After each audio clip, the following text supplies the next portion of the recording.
కేటీఆర్ గారి పరిస్థితి ఎట్లా ఉన్నదంటే అత్యంత దయనీయంగా డెస్పరేట్ సిచ్యువేషన్లో ఉన్నారు. ఎందుకంటే వాళ్ళ నాన్న వాళ్ళ మాట వినేటట్టు కనబడతలేడు, ఆయన ఫామ్ హౌస్ నుంచి బయటకు రావట్లేదు. సరే, వాళ్ళ రీజన్స్ వాళ్ళకు ఉండవచ్చు, మనకు తెలియదు.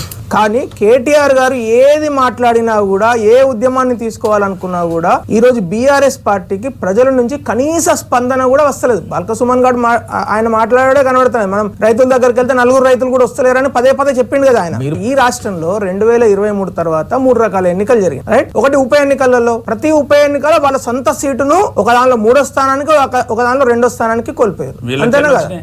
రెండో రకమైన ఎన్నికలు ఏం జరిగినాయి? ఎమ్మెల్సీ ఎన్నికలు జరిగినాయి. ఎమ్మెల్సీ ఎన్నికలలో దారుణంగా ఓడిపోయారు కదా. ఒక దానిలో కంటెస్ట్ చేసి ఒక దానిలో కంటెస్ట్ చేయలేదు. మూడో రకమైన ఎన్నికలు ఏం జరిగినాయి? కార్పొరేషన్, మున్సిపాలిటీలు.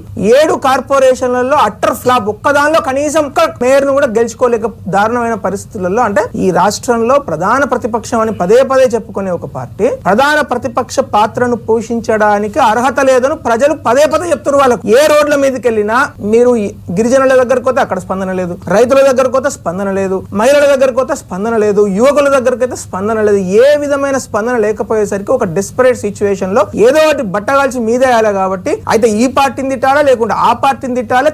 తిడితే ఏమైతుందంటే ఒక సెన్సేషన్ తయారై కేటీఆర్ గురించి ఇట్లా మనం చర్చ పెట్టుకుంటాము. చర్చ పెట్టుకున్న తర్వాత ఒక రకంగా వాళ్ళకు ఒక కన్సల్టేషన్ జరుగుతుందని ఒక భావన తప్పితే, ఒక ఎలివేషన్ వస్తుందనే భావన తప్పితే, ఇప్పుడు ఆయన గవర్నమెంట్ లో ఉన్నప్పుడు చేసిందేం లేదు, ఆయన గవర్నమెంట్ లో లేనప్పుడు చేసేదేం లేదని ప్రజలు తెలిసేసారు.